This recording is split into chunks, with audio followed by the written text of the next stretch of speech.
नमस्कार, आप देख रहे हैं न्यूज़ 18 इंडिया। मैं हूं आपके साथ प्रीति रघुनंदन। पीएम का हाथ किसानों के साथ, ये बात हम क्यों कह रहे हैं आपको बता देते हैं। दरअसल किसानों के मुद्दे पर अब से थोड़ी देर पहले गृह मंत्री अमित शाह और कृषि मंत्री नरेंद्र सिंह तोमर के बीच दिल्ली बीजेपी मुख्यालय में एक अहम बैठक हुई है। जानकारी के मुताबिक कृषि सुधार कानूनों पर किसानों का भ्रम दूर करने के लिए बीजेपी के महासचिवों और पदाधिकारियों को जानकारी दी गई। करीब 1.5 घंटे तक चली इस बैठक में किसान बिल के फायदे जनता तक पुख्ता तरीके से कैसे पहुंचाए जाए, इस पर चर्चा हुई और इस बैठक में किसानों पर जागरूकता अभियान को और मजबूत करने की रणनीति तैयार की गई। आने वाले 15 दिनों तक बीजेपी कृषि सुधार कानूनों पर अभियान इसी तरह तेज रफ्तार से चलाएगी। और इसी खबर पर बात करने के लिए हमारे साथ हमारे सहयोगी जुड़ रहे हैं। अमित पांडे बीजेपी मुख्यालय से जुड़ रहे हैं, अमित सिंह जुड़ रहे हैं सिंघू बॉर्डर से, दीपक बिष्ट है गाजीपुर बॉर्डर से। लेकिन अमित पांडे, पहले मैं आपका रुख करना चाहती हूं, यानी कि इस बैठक के खत्म होने के बाद साफ संदेश है कि जब नया साल आएगा यानी 2021 आएगा तो बहुत कुछ साफ हो जाएगा किसानों को इन सुधारों को लेकर।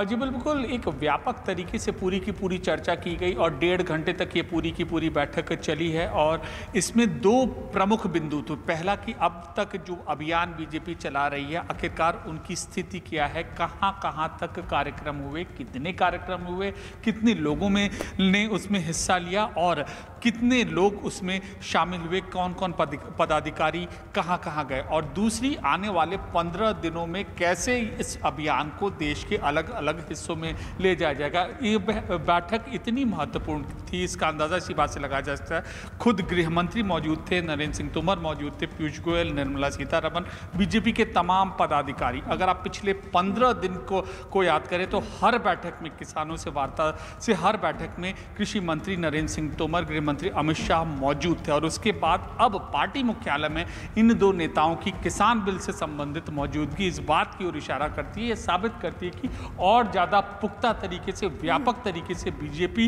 इस अभियान को चलाएगी किसानों तक। ठोस रणनीति के तहत बीजेपी इस मुद्दे पर आगे बढ़ रही है और कृषि सुधार कानूनों पर किसानों को जो भी भ्रम है उसे साफ करना चाहती है। लेकिन इस बीच आपको एक और बात बता दें जो बहुत महत्वपूर्ण है। एक तरफ इस मामले पर सुप्रीम कोर्ट में सुनवाई, वहीं दूसरी तरफ कल प्रधानमंत्री मोदी मध्य प्रदेश में किसानों से मुखातिब होंगे वीडियो कॉन्फ्रेंसिंग के जरिए और उन्हें बताएंगे कि कैसे ये सुधार उनके हक में है। और इससे पहले आपको याद दिला दे, जब वो कच्छ के रण में गए थे तब भी उन्होंने ये बात किसानों के सामने रखी थी कि कैसे ये कानून आपके फायदे के हैं। उन्होंने क्या क्या बात कही थी ताकि एक संदेश जाए और लोग कुछ ऐसे जो हैं जो बंदूक की तरह इस्तेमाल करना चाहते हैं किसानों के कंधे को, वो भी बात उन्होंने कही थी। सुनिए। मुझे विश्वास है हमारी सरकार की ईमानदार नीयत, हमारी सरकार के ईमानदार प्रयास और जिसको करीब करीब पूरे देश ने आशीर्वाद दिए हैं, देश के हर कोने के किसानों ने आशीर्वाद दिए हैं। मुझे विश्वास है कि किसानों के आशीर्वाद की ये ताकत, देश भर के किसानों के आशीर्वाद की ताकत, जो भ्रम फैलाने वाले लोग हैं, जो राजनीति करने पर तुले हुए लोग हैं, जो किसानों के कंधे पर बंदूकें फोड़ रहे हैं, देश के सारे जागरूक किसान उनको भी परास्त करके रहेंगे। तो देश के जागरूक किसान उन तमाम विपक्षी पार्टियों को परास्त करेंगे जो इस मुद्दे पर भी सियासत करने से बाज नहीं आ रहे हैं। ये प्रधानमंत्री का बड़ा संदेश था कच्छ के रण से। इधर हमारे साथ हमारे सहयोगी जुड़े हुए हैं, अमित पांडे जो बीजेपी मुख्यालय से अपडेट पहुंचा रहे हैं, सिंघू बॉर्डर से अमित सिंह हैं और साथ ही दीपक बिष्ट हमारे साथ गाजीपुर बॉर्डर से जुड़े हुए हैं। अमित, सबसे पहले तो आप ही बता दें, क्योंकि आप ही की वो रिपोर्टिंग थी जो हमने देखी थी कि बहुत सारे किसान तो ऐसे जिन्हें ठीक से पता भी नहीं है कि ये किसान सुधार है क्या। तो अब ये जो स्ट्रैटेजी बीजेपी की बन रही है, क्या नए साल पर एक नया सवेरा होगा किसानों के लिए? जी हाँ, बिल्कुल। जिस तरीके से खुद प्रधानमंत्री ने मोर्चा संभाल लिया है, खुद प्रधानमंत्री मध्य प्रदेश में अब जाकर वहाँ के अन्नदाताओं को बताएंगे कृषि सुधार आंदोलन बिल कानून के बारे में, तो जाहिर तौर पे अब किसानों के लिए जिस तरीके से हमने बीते कल देखा, गन्ना किसानों के लिए 3500 करोड़ की राहत राशि दी गई है और उससे सीधे अकाउंट में किसानों को जाएगा। तो इससे ये साफ होता है कि जो 2021 होने वाला है वो किसानों के लिए होने वाला है। एक तस्वीर मैं आपको यहाँ पर दिखाना चाहूँगा प्रीति, यहाँ पर तस्वीरों के जरिए मैं आपको दिखाना चाहूँगा कि जो हरीश साल्वे आज सुप्रीम कोर्ट में वो दिक्कतों को लेकर बोल रहे थे, जो आम आदमी की दिक्कतों को लेकर, तो वो ये दिक्कतें हैं। और खासतौर से सुप्रीम कोर्ट ने भी ये कहा कि प्रदर्शन हर कोई कर सकता है, लेकिन इससे किसी को दिक्कत ना हो। तो फिलहाल सुप्रीम कोर्ट ने बातचीत का रास्ता अपनाने के लिए कहा है और इसके लिए सुप्रीम कोर्ट ने कहा कि एक कमेटी बनाने की बात जाहिर की है कि उस कमेटी में हर कोई होगा और उसके बाद बातचीत के जरिए इस पूरे मुद्दे को सुलझाने की कोशिश की जाएगी। प्रीति जी, 23,000 ग्राम पंचायतों को संबोधित कल करने वाले हैं प्रधानमंत्री। मैं रुक कर लेती हूं दीपक का। दीपक, गाजीपुर में जो किसान मौजूद हैं वो क्या कह रहे हैं इन तमाम घटनाक्रमों पर? देखिए प्रीति, आज यहाँ पर एक खाप पंचायत हुई थी, क्योंकि 84 खाप पंचायत के नाम से यहाँ पर खाप पंचायत जो दोपहर 2 बजे होनी थी, लेकिन वो शाम को लगभग 5 बजे हुई है। और उसमें नरेश टिकैत जो किसान नेता थे उन्होंने संबोधित किया है किसानों को, लेकिन रणनीति के तौर पर जब हमने उनसे सवाल किया तो उनका यही कहना था और उन्होंने मंच से ये भी कहा कि किसान भी 2 कदम पीछे हो जाएंगे और सरकार भी 2 कदम पीछे आए। तो कुल मिला के ये कहा जा सकता है कि अभी भी रणनीति पर जो है अलग अलग तरीके से काम किया जा रहा है। हर किसान संगठन की अलग अलग रणनीति है और यहाँ पर जिस तरह से उन्होंने खाप पंचायत के सामने ये कहा कि 2 कदम सरकार भी पीछे हटे, 2 कदम हम भी पीछे हटेंगे, तो इसका मतलब साफ है कि कहीं ना कहीं किसान भी चाहते हैं कि अब बातचीत जो है जल्द से जल्द हो जाए। वहीं दूसरी तरफ सरकार के प्रयास जो है वो लगातार तेज हो रहे हैं और जाहिर सी बात है कि ये ज़रूरी है, क्योंकि हर किसान तक उस बिल जो 3 बिल बनाए गए हैं उनकी हकीकत जो है सरकार किसानों के सामने रखे, क्योंकि पहले भी यहाँ पर भ्रम का जाल बुनाया गया था और भ्रम ना हो, किसी तरह की कोई परेशानी ना हो, क्योंकि किसान हितों के लिए ये बिल बनाया गया है। और यही वजह है कि किसानों की अगली रणनीति अब सरकार से किस तरह से बातचीत की होगी, ये देखना होगा। किसानों की अगली रणनीति पर आप कुछ बोल रहे हैं दीपक, उस पर मैं कुछ आवाजें इस दौरान आपके पीछे से सुन रही हूँ जिसमें मैं समझ पा रही हूँ कुछ नारेबाजी हो रही है। वो नारेबाजी किस एवज में हो रही है, जरा ये भी कलेक्ट करके रखिएगा। दोबारा आपके पास आऊंगी। इधर कृषि सुधार कानूनों पर किसानों का भ्रम दूर करने के लिए बीजेपी देश भर में किसान सम्मेलन कर रही है और इसी कड़ी में आज यूपी के मुख्यमंत्री योगी आदित्यनाथ ने बरेली में किसान सम्मेलन को संबोधित किया। इसके अलावा केंद्र सरकार ने किसानों के हित में उठाए गए कदमों की जानकारी देने के लिए एक बुकलेट भी जारी की है।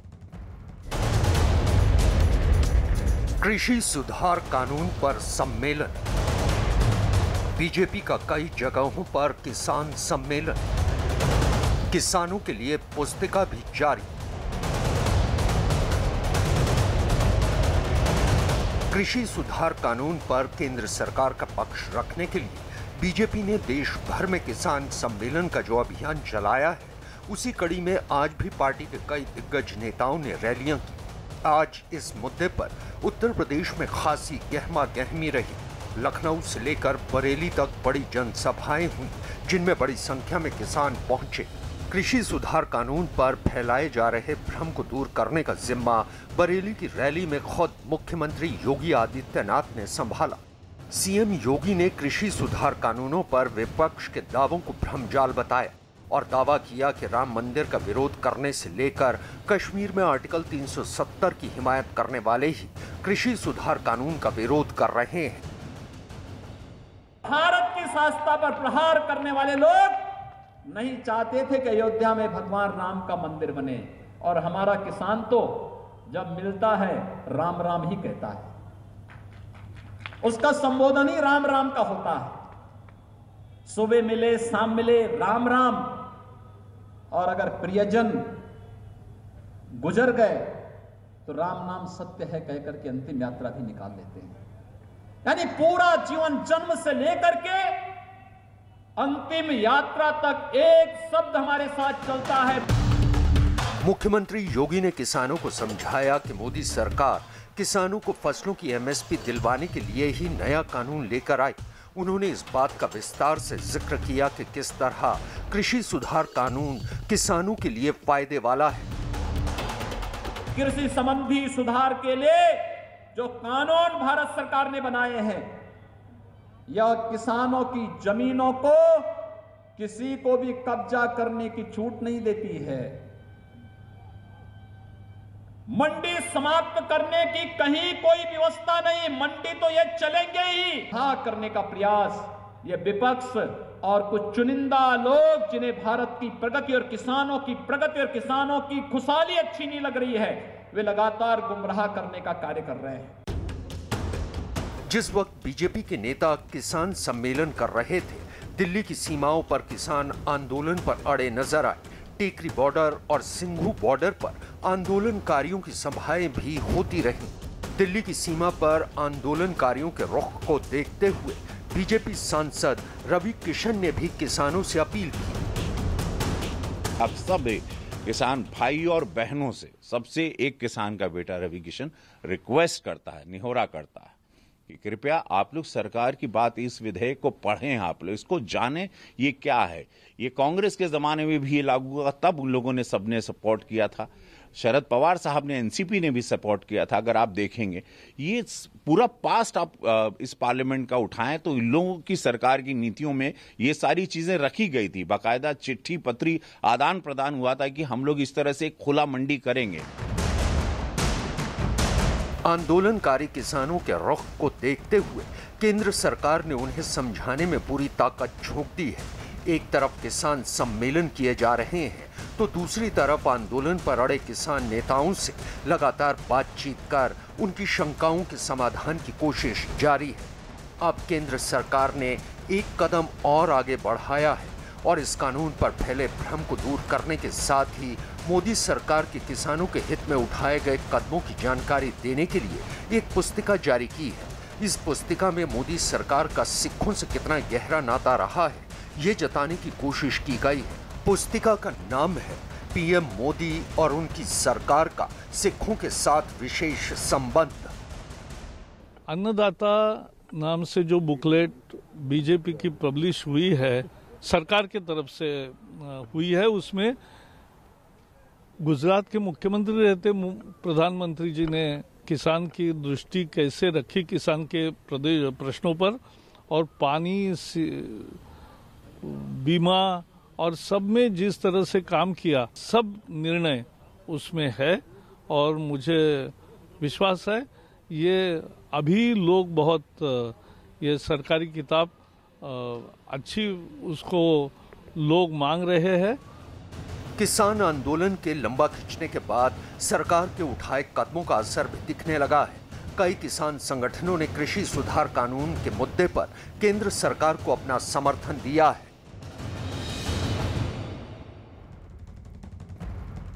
इस बीच एक बड़ी खबर, किसानों के नाम कृषि मंत्री नरेंद्र सिंह तोमर ने खुला पत्र लिखा है। तोमर ने एक बार फिर कहा है कि किसानों के भले के लिए कानून बने हैं। अधिकतर किसानों के संगठनों ने इनका स्वागत किया है। कुछ लोग भ्रम फैलाकर किसानों के आंदोलन का फायदा उठा रहे हैं। चिट्ठी में कृषि मंत्री ने कहा है कि एमएसपी हमेशा बनी रहेगी। पिछले सालों से ज्यादा एमएसपी अभी दी गई है। मंडियां भी बनी रहेंगी। कृषि मंत्री ने किसानों से किसी के बहकावे में न आकर तथ्यों के हिसाब से विचार करने का अनुरोध किया है। हमारे साथ हमारे सहयोगी विक्रांत यादव इस खबर पर जुड़ रहे हैं। विक्रांत, पहले तो बीजेपी मुख्यालय पर बैठक और फिर तोमर का ये खुला पत्र, क्या संदेश है किसानों को? देखिए, बिल्कुल एक बड़ी बैठक हुई जिसमें कृषि मंत्री भी शामिल हुए, गृह मंत्री अमित शाह भी शामिल हुए और जो बातचीत में शामिल थे पीयूष गोयल वो भी शामिल हुए, वित्त मंत्री भी उस बैठक में थी और तमाम जो बीजेपी के जितने भी बड़े नेता है, जो महासचिव है पार्टी के, वो भी उस बैठक में थे। अब मुख्य तौर पर बीजेपी की तरफ से, सरकार की तरफ से ये पहल की गई है। केंद्रीय कृषि मंत्री ने एक खुला पत्र लिखा किसानों के नाम पर और इस पत्र को अगर हम पूरे को पढ़े, 8 पन्नों का ये पत्र है, उसमें साफ तौर पर ये कहा गया है कि किसानों को लेकर के इस बिल से क्या फायदे हैं। इसमें साफ ये कहा गया है कि एमएसपी कहीं नहीं जाएगी और एमएसपी पिछले सालों के मुकाबले ज्यादा दी गई है और मंडी भी लगातार बनी रहेगी और कुछ लोग इस आंदोलन का फायदा उठाने की कोशिश कर रहे हैं, उनसे किसानों को बचने की सलाह दी गई है। और ये कहा है कि किसानों को भी ये देखना चाहिए कि क्या, किन चीजों को लेकर के, किन बातों को लेकर के उनका आंदोलन शुरू हुआ था और अब किस तरह की बातें उनके आंदोलन में सामने आ रही हैं। तो एक तरह से पूरे खुले पत्र में कृषि मंत्री की तरफ से अपील की गई है कि किसान किसी के ये राजनीतिक भ्रम में ना आकर के तथ्यों के आधार पर फैसला करें और उसी के आधार पर अपना आगे की बातचीत करें और जो बातें किसान कानून के असली तथ्य हैं उनको एक बार सोचे समझे और ये देखें कि वो किसानों के भलाई के लिए ही क्या ये कहना उचित है इस वक्त की जिस तरह की तेजी अभी मैं मौजूदा सरकार में देख रही हूँ वो मैं परसों से ज्यादा महसूस कर रही हूँ। परसों से लेकर कल का दिन भी गया, आज का दिन सुनवाई का दिन था, कल प्रधानमंत्री मध्य प्रदेश के किसानों से वीडियो कॉन्फ्रेंसिंग के जरिए जुड़ने वाले हैं। आज जिस तरह की जानकारी आप दे रहे हैं लग ऐसा रहा है कि नए साल की शुरुआत से पहले ये पूरा मसला सरकार सुलझा लेगी। देखिए सरकार सुलझाना चाहती है क्योंकि सरकार को भी ये मालूम है कि किसानों का एक वर्ग जो है वो आंदोलन कर रहा है और देश के बाकी राज्यों में किसानों को किसी तरह की इस बिल को लेकर के आपत्ति नहीं है। तो सरकार यही समझाना चाहती है कि जो आपत्तियां इन आंदोलन कर रहे किसानों की थी वो भी दूर करने की पहल की गई है, लेकिन बातचीत जो हो रही थी किसानों और सरकार के बीच में वो एक तरह से पूरी तरह से टूट गई थी, उसमें एक बड़ा गतिरोध आ गया था। तो सरकार की अब कोशिश है कि बाकी अपने जो साधन है जैसे खुला पत्र ये लिखा गया और बाकी जो साधन है उनके जरिए सरकार अपनी बात पहुंचा रही है। सरकार की कोशिश यही है कि इस समय क्योंकि कोरोना का समय है और ठंड का भी समय है तो इस समय आंदोलन करना किसी तरीके से उचित नहीं है। जो मांग किसान कर रहे थे वो मांगे मानी गई है। ये जो मानवीय एंगल है ये बहुत ज्यादा सरकार पर हावी है और इसीलिए सरकार बहुत तेजी में नजर आ रही है। विक्रांत जिस तरह से लगातार जानकारी दे रहे हैं तो मैंने खुला पत्र लिखा है, किसानों को कहा है कि आप किसी के बहकावे में मत आइए और जो भी बात है आपके मन में उस पर बात की जाएगी, आपकी शंकाओं को किसी भी कीमत पर दूर किया जाएगा। इधर किसान आंदोलन पर सुप्रीम कोर्ट में आज अहम सुनवाई हुई है। आंदोलन को लेकर सुप्रीम कोर्ट ने सख्त टिप्पणी की है कि पूरे शहर को बंधक नहीं बनाया जा सकता। आंदोलन के मुताबिक वो कानून पर रोक की बात नहीं कर रही है, सिर्फ बातचीत के लिए माहौल बनाने की कोशिश कर रही है। सुप्रीम कोर्ट ने कहा है कि प्रदर्शन किसानों का हक है और प्रदर्शन के अधिकारों में कटौती नहीं कर सकते हैं, लेकिन दूसरे नागरिकों के अधिकारों का भी उल्लंघन नहीं होना चाहिए। इसके अलावा चीफ जस्टिस ने कहा है कि केंद्र और किसानों को बात करनी होगी। अदालत ने कहा कि हम एक निष्पक्ष और स्वतंत्र समिति के बारे में सोच रहे हैं जिसके सामने दोनों पक्ष अपनी बात रखेंगे। सुप्रीम कोर्ट ने कहा कि प्रदर्शन तब तक संवैधानिक है जब तक वो संपत्ति या जीवन को नुकसान नहीं पहुंचाता है। प्रदर्शन इस तरह से हो कि आम लोग परेशानी में ना पड़े। वहीं सरकार की तरफ से दलील दी गई है कि प्रदर्शन की वजह से दिल्ली एनसीआर के लोगों को दिक्कतें आ रही हैं, ट्रांसपोर्ट पर असर हो रहा है, दूध फल और सब्जियों के दाम बढ़ गए हैं। अगर सड़कें ऐसी ही बंद रहीं तो लोगों की दिक्कतें और बढ़ेगी। हमारे साथ अमित पांडे हमारे सहयोगी जुड़े हुए हैं लगातार। अमित, अभी जितनी भी बातें मैंने सुप्रीम कोर्ट को लेकर बताई अपने व्यूअर्स को उसमें साफ है कि वो किसी तरह की भूमिका नहीं, लेकिन वो सीधे बता रहे हैं कि भाई आप लोग एक टेबल पर आइए, उसके लिए कोई समिति गठित करनी है तो वो कीजिए, लेकिन जल्द से जल्द इस समस्या का समाधान निकालिए। ये संदेश है एससी की तरफ से। देखिए सुप्रीम कोर्ट में जो बातें सरकार की ओर से बताई गई साफ तौर पर इस बात की ओर इशारा ये था कि सरकार वार्ता को तैयार है, पहली चीज़। दूसरी चीज़, इस आंदोलन का असर पिछले इतने दिनों से क्या हुआ?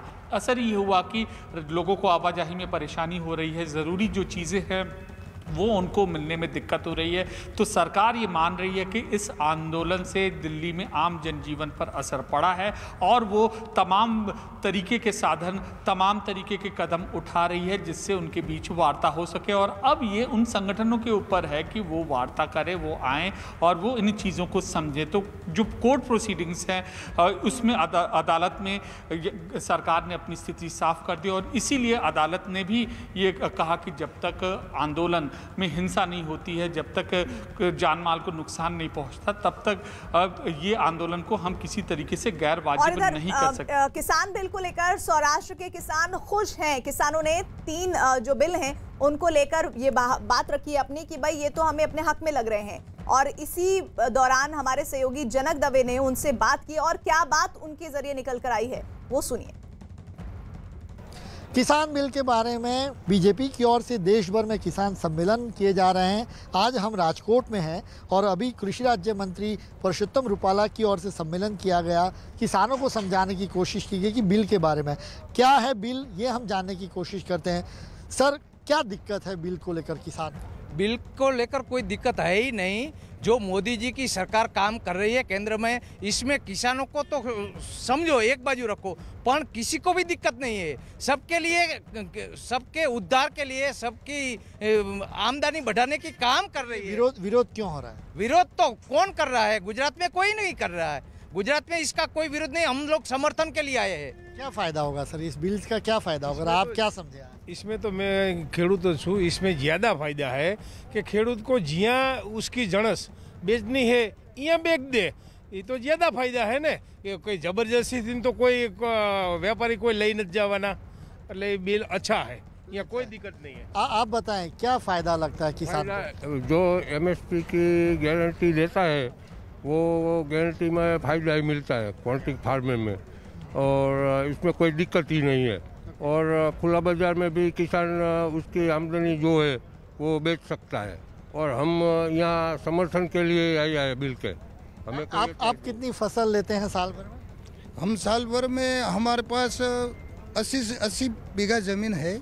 हम इसमें मूंगफली, कपास, गेहूँ, लहसुन और पाक पैदा करते हैं। तो ये बिल क्या कैसे फ़ायदेमंद होगा आपको?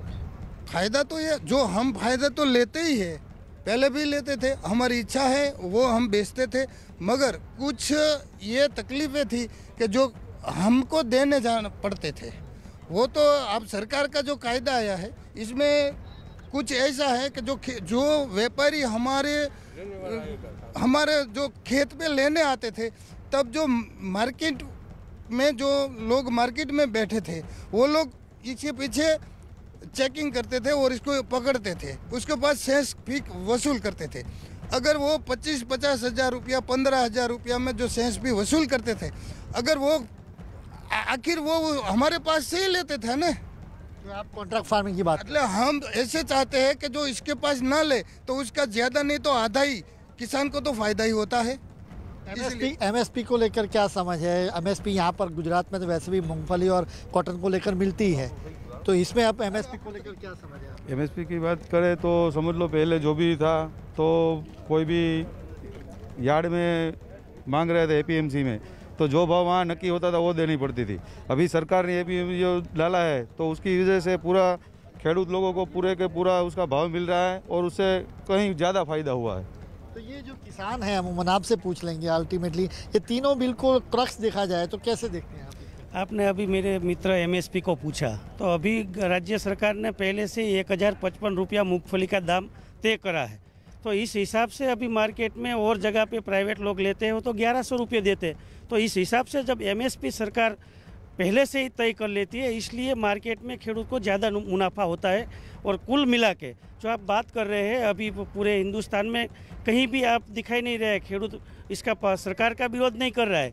सिर्फ हरियाणा, पंजाब और दिल्ली के बगल वाले जो कांग्रेस प्रेरित हैं वही किसान अभी इस बिल का वो कर रहे हैं, लेकिन सब जगह पे पूरे गुजरात में कहीं भी एक खेडूत। एक बात तो इन्होंने सही कही कि बाकी राज्यों में भी इस तरीके का विरोध नहीं है, गुजरात में भी फिलहाल नहीं है। और जो खास तौर पे किसान कह रहे हैं कि MSP का दाम तो उनको मिल ही रहा है सरकार की ओर से, ऊपर से जब बाजार में जाते हैं तो उन्हें और भी ज़्यादा पैसे मिलते हैं। तो किसानों का ये कहना है कि तीनों बिल फिलहाल किसानों के लिए बेहद अच्छे हैं और किसानों को फ़ायदा पहुँचाने वाले हैं। कैमरामैन उपमार सिंह के साथ जनक दवे, न्यूज़ 18 इंडिया, राजकोट। तो राजकोट के किसानों को ऐसा नहीं लगता, उत्तर प्रदेश के भी कुछ किसानों से बात किया, उनको भी ऐसा नहीं लगता। मैं गाजीपुर में हमारे सहयोगी दीपक मौजूद है, उनका रुख कर लेती हूँ कि वहां के किसानों को अभी क्या लग रहा है इस सुधार को लेकर। साथ ही वो जो नारेबाजी हो रही थी वो भी दीपक बता दीजिएगा। देखिए प्रीति, जो नारेबाजी हो रही थी, किसान यहाँ पर उसी आंदोलन को लेकर अपनी रूपरेखा तैयार कर रहे थे और यहीं पर जो नारेबाजी की जा रही थी वहाँ पर उनके अपने कानूनों को वापस लेने की जो वो इतने दिन से नारेबाजी कर रहे हैं वो मीडिया के कैमरे को देखते हुए एक बार फिर शुरू हो गए थे। लेकिन यहाँ पर की जो रणनीति है, यहाँ पर मैं बता दूँ, कुछ देर पहले यहाँ पर IG प्रवीण कुमार पहुँचे हैं जो किसान नेता नरेश टिकैत से बातचीत कर रहे हैं, क्योंकि यहाँ से काफ़ी दूर पर वो जगह है जहाँ पर उनके अधिकारियों से बात हो रही है। स्थानीय जो DM है वो भी यहाँ पर पहुँचे हैं, SSP कलानिधि प्रतिनिधि नैथानी भी यहाँ पर पहुँचे हैं। तो अधिकारियों के साथ एक मीटिंग की जा रही है। ये मीटिंग किस तरह की है? क्या सुरक्षा तंत्रों को जांचते हुए परखते हुए इस तरह की मीटिंग है, या फिर इसको लेकर खासा सरकार की तरफ से जो संदेश है इसको लेकर यहाँ पर आईजी आए हैं, ये अभी तक हालांकि साफ नहीं हो पाएगा। लेकिन जो सुरक्षा तंत्र है वो लगातार मजबूत है, क्योंकि यहाँ पर हम देख रहे हैं कि पल पल में सुरक्षाकर्मी बदलते हैं और अचानक सुरक्षा बढ़ती है। किसान, हालांकि आज की जो रणनीति है उनकी, जो खाप पंचायत 84 यहाँ पर बैठी हुई थी, जिसमें से लगभग 50 गाँव के लोग खाप पंचायत में शामिल हुए थे, ये कहा जा रहा था। और वहाँ पर सिर्फ एक ही बात की गई है नरेश टिकैत के द्वारा कि सरकार 2 कदम पीछे हटे और 2 कदम किसान भी पीछे हटेंगे। यानी ये साफ कहना चाह रहे थे कि कहीं ना कहीं वो भी चाहते हैं कि आपस में जो है फटाफट कुछ ना कुछ ऐसा कदम उठाया जाए ताकि जिससे किसानों को भी हित मिले और उसके साथ ही यहाँ पर जो आंदोलन है वो भी खत्म हो। लेकिन कब ये आंदोलन खत्म होगा ये उन्होंने नहीं कहा, सिर्फ यही बात कही कि सरकार को भी झुकना होगा ताकि हम अपनी बात मनवा सकें। अब ये रणनीति का एक हिस्सा है या फिर अगली क्या रणनीति होगी ये देखना होगा। प्रीति, और तस्वीरें जब आप ये बात रख रहे थे दीपक, तो साथ में ठंड से ठिठुरते किसानों की हम चला रहे थे। सिंगू बॉर्डर से अमित हमारे साथ हैं। अमित, आप लोग लगातार ये कवरेज कर रहे हैं, एक आंदोलन वो किसान कर रहे हैं, दूसरा एक टफनेस आप लोग भी महसूस करवा रहे हैं जो हम यहाँ रहते हुए देख सकते हैं। इस वक्त बताइए कि क्या ऐसा लग रहा है हालात कुछ बदलते हुए इन 21 दिनों में? जी हाँ, बिल्कुल प्रीति। इस वक्त जो किसान नेता हैं जो सिंगू बॉर्डर पर इस वक्त मौजूद हैं, उन्होंने एक प्रेस कॉन्फ्रेंस की है। और सबसे पहले इस पर अपडेट करा दूं कि इस प्रेस कॉन्फ्रेंस में उन्होंने कहा है कि वो 3 वरिष्ठ वकीलों के संपर्क में है। और संपर्क में इसलिए हैं क्योंकि सुप्रीम कोर्ट में जो मामला चल रहा है, आज जो सुनवाई हुई है उसको लेकर है। जब उनसे हमने सवाल पूछा है उनसे कि आखिरकार कल जब सुनवाई हुई थी और आज जब सुनवाई हुई है, जब उनको अपना पक्ष रखना था सुप्रीम कोर्ट में, तब वो उस वक्त सुप्रीम कोर्ट में क्यों नहीं पहुंचे थे? तो उनका कहना था कि उन्हें पक्षकार नहीं बनाया गया था, कल भी नहीं बनाया गया था और आज भी उन्हें नहीं बनाया गया था, इसलिए वो नहीं पहुंचे। अब चूंकि सुप्रीम कोर्ट ने कहा है कि 8 पक्षकारों के अलावा अगर और भी किसान यूनियन है तो उन्हें भी नोटिस दिया जाए और उनको बुलाया जाए, उनका पक्ष जाना जाए, तब अब जो वो 3 जो वरिष्ठ वकील हैं उनसे वो लगातार संपर्क में है। एक तस्वीर में यहाँ पर दिखा देता हूँ प्रीति आपको, क्योंकि हरीश साल्वे ने आज दिक्कतों को लेकर बात की है सुप्रीम कोर्ट में कि लोगों को दिक्कतें हुई हैं, फल सब्जी की, दूध के दामों में वृद्धि हो रही है, लोगों के आवाजाही में दिक्कतें हो रही है। और ये दिक्कत क्या है वो तस्वीरों के जरिए हम अपने दर्शकों को दिखाने की कोशिश कर रहे हैं। ये सुबह और शाम कई किलोमीटर का लंबा जाम यहाँ पर देखने को मिलता है और इस तरीके से ट्रैफिक पुलिस के जवान जो है खड़े होकर इस जाम से लोगों को छुटकारा दिलाते हैं। कई ट्रैफिक पुलिस के जवान को यहाँ पर डिप्यूट किया गया है और आप कैमरे में भी इस वक्त देख सकते हैं, कैमरे के लेंस जहाँ तक पहुँचेगा आपको केवल जाम ही जाम दिखेगा। और इन्हीं सब बातों का जिक्र आज केंद्र सरकार ने, हरीश साल्वे ने सुप्रीम कोर्ट में किया है कि यहाँ पर लोगों को काफ़ी दिक्कतें हो रही है और खासतौर से कोंडली इंडस्ट्रियल एरिया में जो इकोनॉमिकली जो जिस तरीके से घाटे हो रहे हैं, जो रोजाना 250 करोड़ का नुकसान हो रहा है, उससे भी ज़्यादा 250 करोड़ से ज़्यादा का नुकसान, उसको लेकर जो दिक्कतें हैं उसकी दिक्कतों को लेकर आज सुप्रीम कोर्ट में हरीश साल्वे ने मुश्किलें बढ़ रही हैं और इन मुश्किलों को लेकर गंभीर है सरकार और सरकार लगातार एक्शन में भी नजर आ रही है। इस पर हमारी निगाह बनी रहेगी, आगे भी हम आपसे जुड़ते रहेंगे और अपडेट्स लेते रहेंगे कि दीपक जैसे बता रहे हैं कि वहाँ एक महत्वपूर्ण बैठक चल रही है, उस बैठक से क्या निकलकर सामने आ रहा है उस पर खास निगाह हमारी रहेगी। आप देखते रहिए किसान आंदोलन पर एक्शन में सरकार और बड़ी कवरेज न्यूज़ 18 इंडिया पर।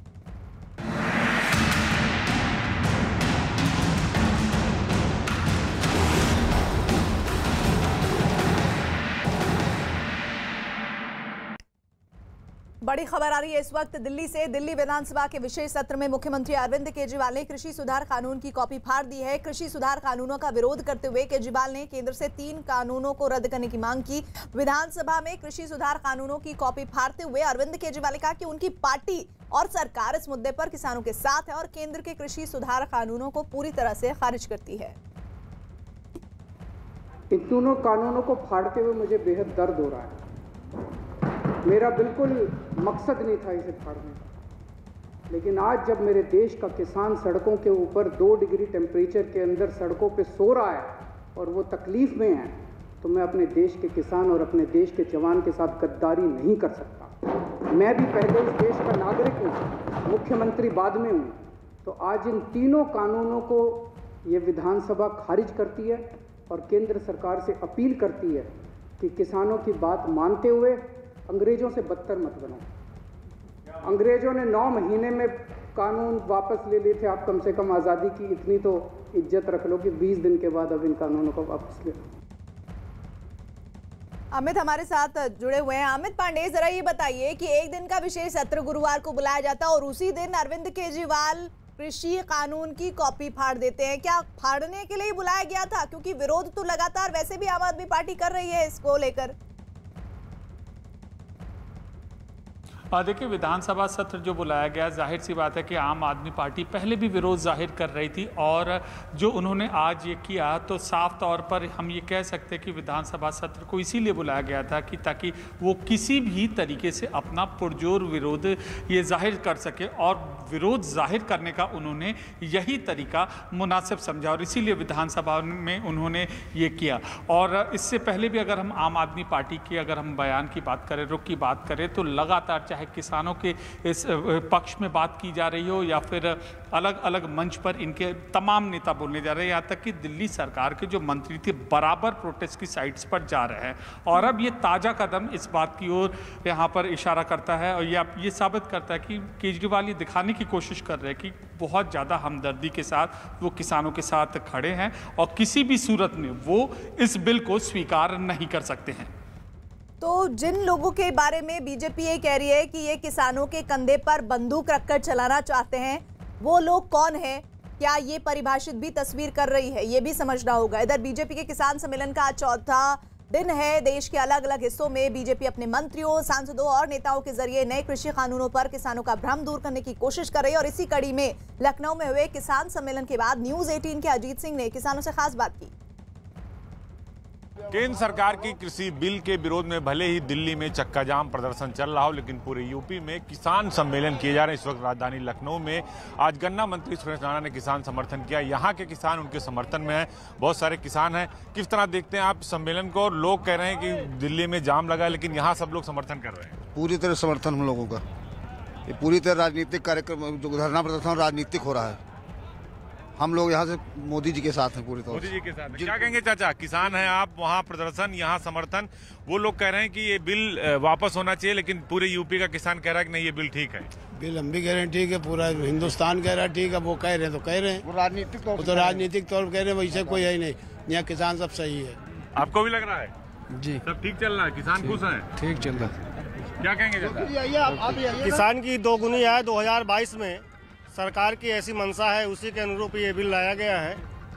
उम्मीद करते हैं कि हम लोग जो है किसान की दोगुनी आय आने वाले भविष्य में 22 को तक हर किसान की दोगुनी आय हो जाएगी। ऐसा ही मोदी जी का जो है सपना है। देखिए, मोदी जी के सपनों के साथ यहाँ के किसान हैं। बताइए, आप खुश हैं किस कृषि? नहीं, बिल्कुल हम खुश हैं साहब। ये वहाँ धरना चल रहा है, वो धरना चल रहा है, वो राजनीति का खेल है। हम लोग चाहते हैं कि हम लोगों का हित कर रहे हैं मोदी जी, इससे हम लोग बहुत खुश हैं। आप खुश हैं? हाँ, खुश हैं इस बिल से। क्या कहेंगे? यहाँ किसान बहुत सारे आए, समर्थन में आए आप लोग। इस बिल से खुश हैं हम लोग किसान। बोलिए। नहीं, बिल में कोई खराबी नहीं है। अगर खराबी होती तो मोदी जी लाते नहीं। ये मेरा अटूट विश्वास है कि मोदी जी जो भी कार्य करेंगे वो किसानों के हित में ही होगा, एक नहीं 101%। अभी गन्ना मंत्री कह रहे थे, सांसद रेखा वर्मा कह रही थी कि वहाँ हीटर लगा है, एसी लगा है, क्या वो किसान है? नहीं, उसमें कुछ तो गड़बड़ी है जरूर, नहीं तो ऐसा देखने में आता ही नहीं कि वो हीटर लगा के बैठे हैं और एसी लगा के बैठे हैं। एसी गाड़ियों से चल रहे हैं और धरने पे बैठे हैं, उसमें दिखावा है। अगर दिखावा ना होता तो ऐसा नहीं होता। बताइए, आप भी किस तरह समर्थन कर रहे हैं इसको? वहाँ धरना, यहाँ समर्थन है। यहाँ समर्थन है, किसानों के लिए अच्छा काम मोदी जी कर रहे हैं। किसान कोई नाराज ही नहीं है, वहाँ पे दल लगे हुए हैं। दीपक, उत्तर प्रदेश के किसान ने बड़ी जबरदस्त बात की। उसने कहा कि अगर मोदी जी लाए हैं ये कानून तो कुछ सोच समझ कर ही लाए होंगे, फायदे का ही सौदा होगा, ये किसानों के लिए नुकसान नहीं कर सकते वो किसानों का। तो ये जो एक फर्मनेस इस तरह के किसानों में नजर आ रही है, वहीं उतनी ही रिजिडनेस दूसरे तरह के किसान जो आपसे जुड़ रहे हैं उनमें भी है। बिल्कुल निश्चित तौर पर प्रीति, क्योंकि जो बिल आया है उसको लेकर पहले से ही केंद्र सरकार आशान्वित थी और जो भी बिल आता है उसको लेकर पहले से ही एक प्रक्रिया होती है, पूरी रणनीति के तहत बनाया जाता है ताकि फ़ायदा मिले। और यहाँ पर किसानों को फ़ायदा मिल रहा है। जिन लोगों ने आप सामने आकर बात कर खुलकर बात करनी चाहिए और चाहे किसी भी किसान सम्मेलन की बात कहें, वहीं दूसरी तरफ मैं अपने कैमरा पर्सन नसीब सिंह से कहूँगा कि वो शॉट दिखाते रहें। तो सबसे अहम चीज़ यही है इस बिल में कि जो किसानों के हित को लेकर है, फ़ायदे में है, किसान किस तरह से अपनी नई फसलों को, किस तरह से नए बीज या खाद का उसमें इस्तेमाल करें, किस तरह से प्रक्रिया करें, किस तरह से उनके इंफ्रास्ट्रक्चर को डेवलप करें, ये सारी चीज़ें उस बिल के अंदर हैं।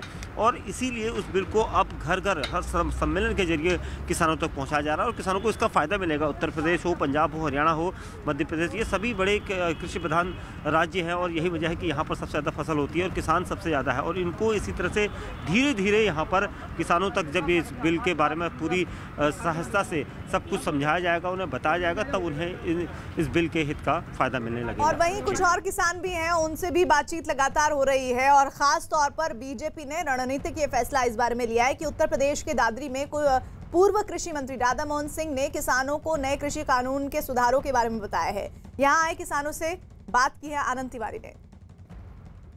इस वक्त हम गौतम बुद्ध नगर के दादरी में मौजूद है और यहाँ पर बीजेपी किसान सम्मेलन का आयोजन हुआ है, जहाँ पर सरकार ने जो किसान बिल लेकर आई है उसके फायदे बताए जा रहे हैं। हमारे साथ तमाम यहाँ पर किसान मौजूद हैं और लोग यहाँ के मौजूद है गौतम बुद्ध नगर से, उनसे जानने की कोशिश करते हैं चौपाल के जरिए कि वो इस बिल पर अपनी क्या राय रखते हैं और जिस तरह से धरने प्रदर्शन लगातार हो रहे हैं उस पर इन तमाम लोगों की क्या राय है। सर, यहाँ पर किसान बिल के फायदे बताए जा रहे हैं, आपका क्या कहना है? ये जो विदेशी जो लोग आकर के हमारे भारत में जो नाश कर रहे हैं ना, उनकी साजिश की वजह से ही किसानों को बरगलाया जा रहा है। मोदी जैसा कोई काम ना करा है ना करेगा जिंदगी में।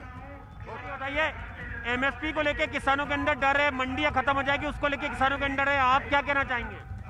मोदी जी जो कर रहे हैं बहुत अच्छा कर रहे हैं। मैं फौज से रिटायर हूँ और जो फौज के लिए उन्होंने करा मोदी जी के अलावा कोई नहीं कर सकता है। ये सबसे बड़े मोदी जी के साथ हैं। आप कहाँ से आए चाचा? बुलंदशहर से। आप भी किसान हैं? हाँ जी। लेकिन किसानों के अंदर कुछ डर है, उस पर आपका क्या राय है कि एमएसपी को लेके डर है, मंडियों को लेके डर है? आप भी किसान हैं, आप यहाँ पर आए कि किसान के समर्थन में ये बिल? कोई डर नहीं है हमें, जब तक मोदी जिंदाबाद है हमारे जो है, हमें कोई किसानों को कोई किसी किस्म का डर नहीं है। मोदी जो कर रहे हैं वो अच्छा ही कर रहे हैं हमारे लिए। जो सरकार कर रही है किसानों के लिए बिल्कुल अच्छा कर रही है। जो लोग भ्रमित करके अन्य किसान बना के वहाँ सड़कों पे बिठा रखे हैं वो सब बिजनेसमैन और ठेकेदार बैठे हुए हैं। आप क्या कहना चाहेंगे? सरकार के समर्थन में जो सरकार कर रही है हमारे हित, किसान के हित में है और हम साथ हैं। हमारे सुप्रीम कोर्ट तक को दखल देना पड़ा है, रोड बंद है, लोगों को दिक्कतें हो रही हैं। देखो, ये जो बिचौलिए हैं उनका इच्छा ही ये है कि हम इस सरकार को जनता को भ्रमित कर कर सरकार के कार्यों को रुकावट डालें। और जनता और किसान हम सब अच्छी तरह समझ रहे हैं कि ये लोग केवल भ्रमित करने काम कर रहे हैं और बिचौलिए अपना कमाई का धंधा लूटने का, व्यापार बनाने का, खोलने का तैयारी कर रहे हैं। अमित का रुख कर लेते हैं, सिंगू बौरू से हमारे साथ है। अमित, कुछ गहमा गहमी पिछली बार आप बता रहे थे, कुछ पता चल पा रहा है कि वहां अब क्या कुछ हो रहा है? जी, फिलहाल जो है जितने भी किसान यूनियन के नेता थे उन्होंने एक बैठक की है और बैठक करने के बाद उन्होंने प्रेस कॉन्फ्रेंस की है प्रीति, और प्रेस कॉन्फ्रेंस में उन्होंने कहा कि 3 जो वरिष्ठ वकील हैं सुप्रीम कोर्ट के, उनसे वो लगातार विचार विमर्श कर रहे हैं और जो आज सुनवाई हुई है सुप्रीम कोर्ट में उस बाबत उनका विचार विमर्श चल रहा है कि अब अगर उनको नोटिस दिया जाता है, क्योंकि सुप्रीम कोर्ट ने साफ साफ लफ्ज़ों में कहा कि केवल ये 8 पक्षकार ही नहीं, अगर और भी किसान यूनियन है तो उनको सुप्रीम कोर्ट का नोटिस दिया जाए। सुप्रीम कोर्ट ने ये साफ साफ लफ्ज़ों में कहा। तो जाहिर तौर पर 40 यहाँ पर किसान यूनियन है जो लगातार प्रदर्शन कर रहे हैं, तो ये इन सभी यूनियन के पास अगर सुप्रीम कोर्ट का नोटिस पहुँचता है तो उनको अब जवाब देना पड़ेगा, उनको कोर्ट में हाजिर होना होगा, अपना पक्ष बताना पड़ेगा कि आखिरकार वो सड़क पर क्यों प्रदर्शन कर रहे हैं। क्योंकि सुप्रीम कोर्ट ने ये साफ कहा कि प्रदर्शन करना सबका हक है, लेकिन उस प्रदर्शन से दूसरों को दिक्कत ना आए इसका भी ख्याल रखने की जरूरत है। और उसी पर हरीश साल्वे ने सुप्रीम कोर्ट में केवल हरीश साल्वे ही नहीं, solicitor general Tushar Mehta, attorney general Venugopal, वो सभी लोगों ने बताया कि क्या क्या दिक्कतें दिल्ली वासियों को हो रही है। जिस तरीके से सबसे बड़ी जिम्मेदारी अब सरकार की हो जाती है अमित, कि सरकार किस तरह से इस पूरे मामले को सुलझाती है और ये एजिटेशन, ये आंदोलन खत्म करवाती है। इधर केंद्रीय मंत्री रविशंकर प्रसाद ने नए कृषि कानूनों को लेकर किसानों से बात की है। उन्होंने दावा किया कि एमएसपी जारी रहेगी और मंडियां खत्म नहीं होंगी। साथ ही उन्होंने बताया कि किसानों से बातचीत का रास्ता खुला हुआ है। हमारे साथ है केंद्रीय मंत्री रविशंकर प्रसाद, उनसे हम बात करते हैं। सर, न्यूज़ 18 पर खबर देखने के बाद आपने जब ट्वीट किया और वह ई-कॉमर्स के माध्यम से समस्तीपुर के किसानों को फायदा हुआ, कैसे देखते हैं सर से? देखिए, पहली बात आप देखिए, हमारा एक कॉमन सर्विस सेंटर है, वो देश का बड़ा आंदोलन बन गया है। जब हम 14 में इस विभाग के मंत्री, वो आईटी विभाग के अंतर्गत आता है, उनकी संख्या लगभग 80,000 थी, आज वो 4 लाख लगभग हो गया है। हर ग्राम पंचायत में वो डिजिटल सेवाएं देते हैं, जमीन का रिकॉर्ड, पासपोर्ट बनाना, रेलवे टिकटिंग करना, पेंशन पहुंचाना, डिजिटल लिटरेसी का काम करना, कई काम वो करते हैं। कई जगह उन्होंने बैंकिंग का काम शुरू किया है, अच्छा लगता है। लगभग 12 लाख बच्चियाँ काम करते हैं। तो उन्होंने एक ई-मार्ट बनाया है, एक स्टार्टअप के माध्यम से, जिसके माध्यम से वो किसान और बाजार को जोड़ देते हैं। तो जैसे मुझे मालूम हुआ तो मैंने उनको कहा देखो इसकी मदद करो। वहाँ वो पहुँचे और जैसा आपने दिखाया, वो जो ओम प्रकाश यादव किसान को अपनी गोभी को नष्ट कर रहा था, उसको दिल्ली का एक बाज़ार मिल गया और 10 गुने दाम पर उसकी 4000 किलो गोभी बिक गई, जो इलाहाबाद के साथ बाज़ार में बिक भी गई। तो घर पे मंडी पहुंची, डिजिटल मंडी, घर पे ट्रक पहुंचा, उसने लोड किया, किसान को कोई परेशानी नहीं और उसके अकाउंट में पैसे पहुंच गए। तो ये जो नए अवसर पैदा हो रहे हैं, मैंने पहले भी त्रिपुरा में पाइनएप्पल के किसानों को दिक्कत हो रही थी, तो वहाँ से उनके किसानों का मुंबई पहुँच गया और दुबई पहुँच गया और ऑलमोस्ट 4 गुना 5 गुना दाम पर उनको मिला। ऐसा देश में बहुत काम हो रहा है। ये जो किसानों का कानून नया बनाया है माननीय प्रधानमंत्री जी ने, उनकी अगुवाई में, ये किसानों के लिए अवसर पैदा करता है।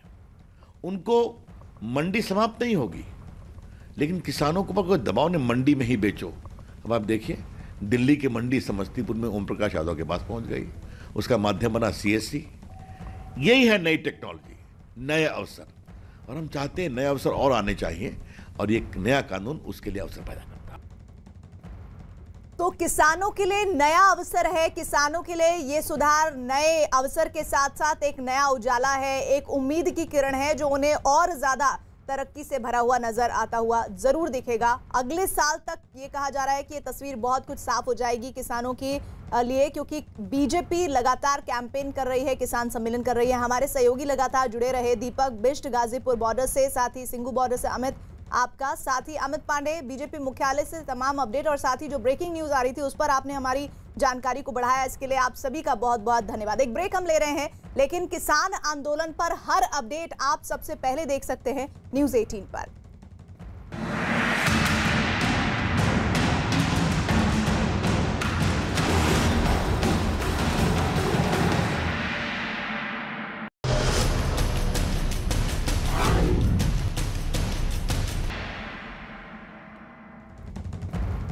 नमस्कार, आप देख रहे हैं न्यूज़ 18 इंडिया।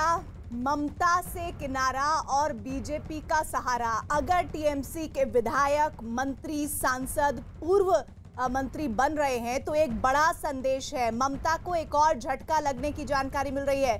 जितेंद्र तिवारी का इस्तीफा हो गया है। दरअसल ये जो पूरा मामला है, ये यूं कहे कि जो सियासत है पश्चिम बंगाल की, वो इसलिए गर्मा गई है क्योंकि पश्चिम बंगाल में इस वक्त गृह मंत्रालय की चिट्ठी ने ममता बनर्जी को गुस्से में डाल दिया है और ममता बनर्जी ने ट्वीट क्या किया है वो भी आपको हम दिखाएंगे। लेकिन साथ ही आपको बता दें, इस वक्त की जो बड़ी खबर है, बड़ी खबर ये है कि जहां शुभेंदु अधिकारी पार्टी में शामिल हो सकते हैं, वहीं लगातार टीएमसी के सभी पदों से इस्तीफा देने का जो सिलसिला है वो चल पड़ा है। और अब टीएमसी के विधायक हैं तिवारी, उन्होंने इस्तीफा दे दिया है। अब आप ये समझ लीजिए कि विधायक क्या, पूर्व मंत्री क्या, मौजूदा मंत्री क्या, सांसद क्या, सब टीएमसी को छोड़कर भागने की फिराक में है। तो क्या टीएमसी उनके लिए डूबता हुआ जहाज पश्चिम बंगाल में लग रही है और इसीलिए ये बड़ा फैसला लिया जा रहा है उन तमाम विधायकों के जरिए, पूर्व मंत्री के जरिए। शुभेंदु अधिकारी इसका क्लासिक एग्जाम्पल है। शुभेंदु अधिकारी ने जैसे ही पार्टी को छोड़ा, उसके बाद से और उसके पहले से अगर आप इतिहास देखें टीएमसी का, तो एक एक कर सभी टीएमसी से किनारा कर रहे हैं।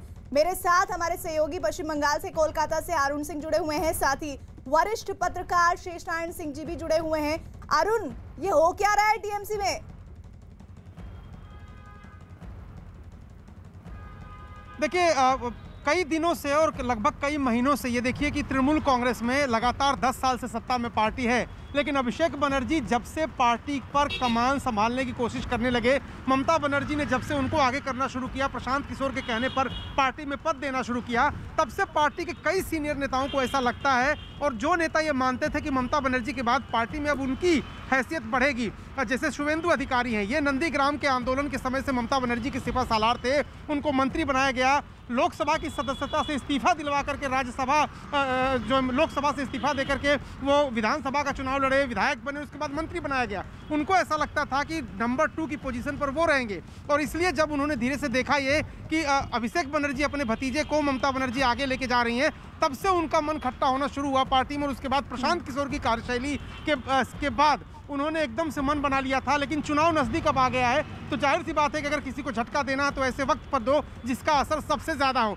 और खुद अकेले नहीं, उनके घर में ही 2 सांसद हैं, उनके भाई भी म्युनिसिपल कॉर्पोरेशन के चेयरमैन हैं, सुनील मंडल एक सांसद है जिनसे उन्होंने कल मुलाकात की थी, उनका रुख अभी स्पष्ट नहीं है, जितेंद्र तिवारी का रुख तो स्पष्ट हो गया। तो एक तरह से भगदड़ की स्थिति तृणमूल कांग्रेस में है, और ये बढ़ने वाली है जैसे जैसे चुनाव नजदीक आएगा। बीजेपी के सूत्र कह रहे हैं कि और भी नेता उनके संपर्क में हैं, 2 और मंत्रियों की बात बीजेपी कह रही है।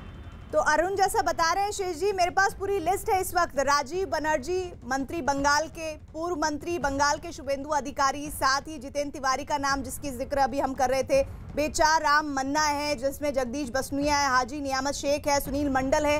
ये भगदड़ सी क्यों मच रही है? ये तस्वीर टीएमसी के लिए एन चुनाव 6 महीने से भी कम वक्त का समय है, बहुत अच्छे संकेत तो नहीं है। नहीं, अच्छे क्या बहुत बुरे संकेत हैं, इससे बुरा क्या होगा। जहाँ पे अपने को बहुत मजबूत मानती थी मेदिनीपुर डिवीजन में कि वहाँ के जो जिले हैं वहाँ उनकी बड़ी मजबूती थी, वहाँ के जो सबसे मजबूत किला है वही उनका सबसे बड़ा सिपा सालार वो जा रहा है, तो वो तो पूरा मेदिनीपुर डिवीजन लेके जाएगा। शाहरुख ने भी बताया उनके घर में ही सब 2-2 MP हैं, और मंडल जो है ये तो जाएंगे ही।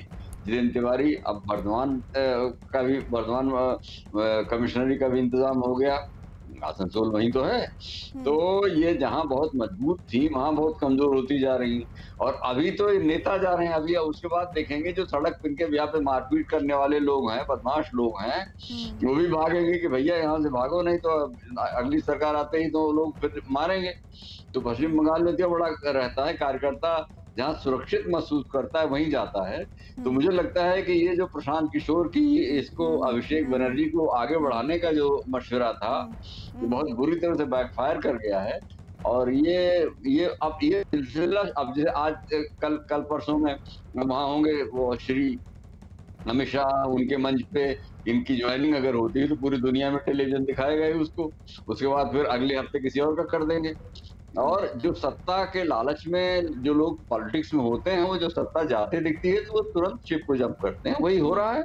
और ये बहुत ही इनके यहाँ भी हुआ था, जो तृणमूल कांग्रेस बनाया था तो कांग्रेस लगभग डेजर्ट हो गई थी, सारे लोगों को लेके चली आई थी। लेकिन इनकी बेसिक पॉलिटिक्स में जहाँ गड़बड़ी है, अरुण इसको बेहतर एक्सप्लेन करेंगे कि आपकी पार्टी बनी ही थी ग्रास रूट वर्कर्स के लिए, और आपने उसमें ऊपर से लाके हेलीकॉप्टर से बैठा दिया एक प्रशांत किशोर को, और एक अपने भतीजा श्री को जो मूलतः बता रहे थे 25 लाख का चश्मा और 25 लाख की कार, 50 लाख की कार पे घूमते हैं, उनको आपने बैठा दिया। तो ये जो लोग नंदीग्राम में गोली चली थी, खून की नदियां बही थी, और उसमें शुभेंदु अधिकारी थे, एक गोली लगी होती तो जय श्री राम हो गए होते।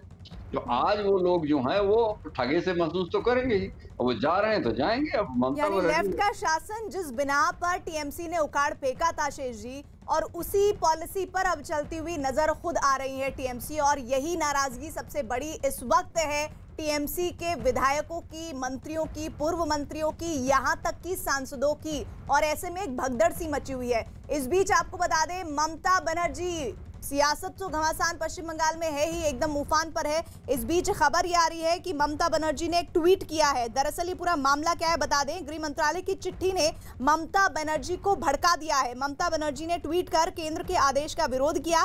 बंगाल की सीएम ने केंद्र के कदम को असंवैधानिक बताया, और ममता के मुताबिक अधिकारियों का तबादला नियमों का उल्लंघन है। ममता के ट्वीट में ये कहा गया है कि शक्तियां अपनी जो ताकत है उसका गलत इस्तेमाल कर रही हैं। तीनों आईपीएस के तबादले ने केंद्र सरकार, और साथ ही साथ आपको बता दें बीजेपी को लेकर उन्होंने बड़ा हमला किया है। उन्होंने लिखा है कि तीनों आईपीएस के तबादले ने केंद्र और ममता बनर्जी के बीच सनातनी को बढ़ाया है और सीएम ममता बनर्जी ने कहा है कि केंद्र राज्य के अधिकार क्षेत्र का अतिक्रमण कर रहा है, ये असंवैधानिक है और पूरी तरह से अस्वीकार्य है। ममता सरकार ने पहले भी इन तीनों अधिकारियों को केंद्र को देने से इनकार कर दिया था। हम बार बार ये बता चुके हैं कि वाकई में बिल्कुल सही बात हो सकती है ममता बनर्जी की, लेकिन जो अंतिम फैसला है वो किस तरह से केंद्र सरकार के हाथों में हो सकता है या फिर जिस तरह से प्रशासनिक स्ट्रक्चर लोकतंत्र में काम करता है उसमें राज्यों के अलावा भी कुछ अधिकार है जो अगर रूल आउट किए जाए राज्य सरकार के कानूनों को, नियमों को, तो वो अमल में लाए जा सकते हैं और उसी के तहत मुमकिन है ये फैसला किया जाएगा। अरुण, ये जरा बताइए ये फैसला कैसे लिया गया है जिस पर बहुत तिलमिला गई है ममता बनर्जी? देखिए, बड़ी बात यह है कि जेपी नड्डा के काफिले पर जो हमला हुआ था, 3 आईपीएस अधिकारी ऐसे थे, केंद्र को ऐसा लगता है, गृह मंत्रालय को ऐसा लगता है कि उनकी भूमिका उसमें संदिग्ध है, लॉ एंड ऑर्डर सिचुएशन संभालने के लिए उन्होंने जरूरी कदम नहीं उठाए। उनमें से एक आईपीएस अधिकारी ऐसे भी हैं जो पिछले दिनों ममता बनर्जी का एक दौरे के दौरान पैर छू रहे थे, यानी वो सत्ता के करीबी हैं। अब केंद्रीय गृह मंत्रालय के पास अधिकार है कि किसी भी आईपीएस को वो केंद्रीय प्रतिनियुक्ति पर, डेपुटेशन जिसे कहते हैं, उस पर बुला सकता है। मैंने कई पूर्व नौकरशाहों से, आईपीएस अधिकारियों से बात की, उनका कहना था कि हीला हवाली अपनी जगह पर है, लेकिन स्पष्ट रूप से सर्विस रूल और प्रशासनिक तथ्य कहते हैं कि कोई भी आईपीएस अगर केंद्र सरकार यानी गृह मंत्रालय उनको बुलाती है डेपुटेशन पर या कहीं नियुक्त करती है तो उनको जाना ही पड़ेगा। ममता बनर्जी पॉलिटिकल संदेश देने के लिए कुछ दिन हीला हवाली कर सकती हैं, उनको नहीं भेज सकती हैं, लेकिन आखिरकार आईपीएस अधिकारियों को गृह मंत्रालय के बुलावे पर दिल्ली जाना पड़ेगा, चाहे देर कितनी भी हो जाए। तो इसमें सिर्फ राजनीति हो रही है, सियासत हो रही है। अब चाहे ममता बनर्जी बीजेपी पर यह आरोप लगाए या बीजेपी ममता बनर्जी पर लगाए, लेकिन एक बात इसमें जो तथ्य है वो यही कि आईपीएस अधिकारियों को अगर गृह मंत्रालय बुलाएगा तो उनको केंद्रीय प्रतिनियुक्ति पर जाना पड़ेगा। जी अरुण, मैं आपके पास आऊंगी, लेकिन इस बीच खबर ये है कि पश्चिम बंगाल के राज्यपाल जगदीप धनखड़ ने ममता बनर्जी के अधिकारियों को बुलाया है और ये कहा है कि शुभेंदु अधिकारी की चिंता से वो वाकिफ करा रहे हैं। चिंता ये शुभेंदु अधिकारी की कि उनकी जान को खतरा है, उन पर किसी तरह का हमला हो सकता है और इसी के तहत उन्होंने ममता बनर्जी के अधिकारियों को बुलाया है। और इससे पहले शुभेंदु अधिकारी ने राज्यपाल को एक चिट्ठी लिखी थी जिसमें उन्होंने लिखा था कि ममता सरकार और बंगाल पुलिस राजनीतिक बदले की भावना से उनके खिलाफ कार्रवाई कर सकती है और अपनी चिट्ठी में शुभेंदु अधिकारी ने आशंका जताई थी कि उन्हें आपराधिक मामलों में फंसाया भी जा सकता है और इसलिए राज्यपाल अपने अधिकार का इस्तेमाल करते हुए उनकी सुरक्षा को सुनिश्चित करे। शेष जी हमारे साथ जुड़े हुए हैं। शेष जी, पश्चिम बंगाल में चुनाव, बिल्कुल सही बात है, चुनाव में एड़ी चोटी का जोर हर पार्टी लगा देती है, लेकिन अगर राज्यपाल किसी अधिकारी को बुलाकर तफ्तीश कर रहा है तो राज्य सरकार को क्या परेशानी है? नहीं, राज्यपाल क्या, राज्य सरकार राज्यपाल ही तो है। राज्यपाल के बिहाफ पे ही सरकार राज करती है, उसी का शासन है और जो कैबिनेट है वो उनको एडवाइस देने का काम करती है। तो राज्यपाल अगर किसी को बुला रहे हैं तो वो कानून के हिसाब से कुछ गड़बड़ नहीं है। हाँ, नैतिक रूप से उसमें दिक्कत हो सकती है। हालांकि राज्यपाल पता नहीं क्यों बहुत लबर जबर कर रहे हैं। अरे बीजेपी तो अपने आप ममता में 20 गुना भारी पड़ रही है, वो काहे को उसमें घुसे पड़े हैं। तो हमें लगता है कि उनके ऊपर वो बलराम जाखड़ वाली कुछ दिक्कत आ गई है। बलराम जाखड़ लोकसभा के स्पीकर थे, लेकिन इतनी चापलूसी इंदिरा गांधी की करते थे कि अगली बार दोबारा जब इंदिरा हुआ तो वो फिर मंत्री बने, कहा भैया हमको लोकसभा नहीं चाहिए, हमको मंत्री बनाओ। तो ये सब बीमारियां नेताओं में होती हैं, उनको बहुत महत्व देने की जरूरत नहीं है। महत्व देने की बात यह है कि इस वक्त माहौल पश्चिम बंगाल में ऐसा है कि राजनीतिक रूप से कोई भी ममता के साथ, जो उनका सबसे करीबी आदमी है, वो उनके साथ रहने को तैयार नहीं है। और इसका कारण वही है कि प्रशांत किशोर और वो अभिषेक बनर्जी, और उसको अच्छा ममता के लिए बहुत देर हो चुकी है कि अब उसको, भाई साउथ बंगाल में इनका मजबूती थी और साउथ बंगाल में तो मेदिनीपुर डिवीजन है, सारा का सारा गया। बर्धमान डिवीजन में आसनसोल है, वो सब भी जा रहा है। तो कहां से आएंगी? तो उनका बुरा वक्त अब आने में ज्यादा देर नहीं। टीएमसी लगातार कमजोर होती हुई नजर आ रही है। कल कितना बड़ा दिन है अरुण पश्चिम बंगाल में?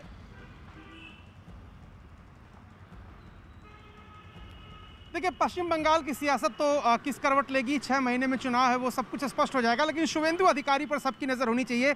शुभेंदु अधिकारी बहुत रसूखदार नेता और हेमंत विश्व शर्मा के कैलिबर के नेता हैं, तो क्या वो तृणमूल कांग्रेस छोड़ करके बीजेपी को सत्ता में ला पाएंगे, इस पर सबकी नज़र होगी अगर वो बीजेपी में शामिल होते हैं। लेकिन बीजेपी में शामिल होने की जो उनकी शर्तें हैं, क्या बीजेपी उसको मान लेती है, इस पर भी अगले आने वाले दिनों में नज़र बनी रहेगी। और पश्चिम बंगाल से सबसे बड़ी खबर आज के दिन में अगर मैं कहूँ तो शुभेंदु अधिकारी के इर्द गिर्द ही घूम रही है। तो शुभेंदु अधिकारी किस तरह से और भी हलचल को तेज कर सकते हैं, ये कितना बड़ा संकेत है? क्योंकि अभी हम शुभेंदु अधिकारी से पहले उनके रहते हुए जब उन्होंने इस्तीफा दिया और फिर आज देख रहे हैं तो ये भगदड़ तो मची हुई है। तो आने वाले दिनों में क्या संकेत है टीएमसी के लिए? हो चुकी देखिए टीएमसी के लिए संकेत साफ है कि जो भी उनके नाराज नेता हैं। जी अरुण। देखिए टीएमसी के लिए संकेत साफ है और अब उनके हाथ से मुझे लगता है कि गाड़ी निकल चुकी है। अब वो नेताओं को मनाने की कोशिश भी करेंगे तो नेता मानने वाले नहीं, लेकिन जिन लोगों ने मन बना लिया या बैक चैनल बातचीत कर ली है वो आज नहीं 2 महीने बाद पार्टी छोड़ेंगे ही। शुभेंदु अधिकारी कोई आज के नाराज नहीं है। अगर उनको मनाना होता तो ममता बनर्जी बहुत पहले मना चुकी होती, लेकिन अब वो पानी जब सर से ऊपर गुजर जाता है तो लोग जो अपना फैसला कर लेते हैं उसको दिखाने में देरी भले करें। तो इस तरह के कई नेता और हैं और जिनका नाम कल के दिन पर पश्चिम बंगाल की सियासत में खास निगाह बनी रहेगी। और अभी सीधे हम चलते हैं पश्चिम बंगाल के जबरदस्त विश्लेषण के लिए। आर पार देखिए अमीश के साथ।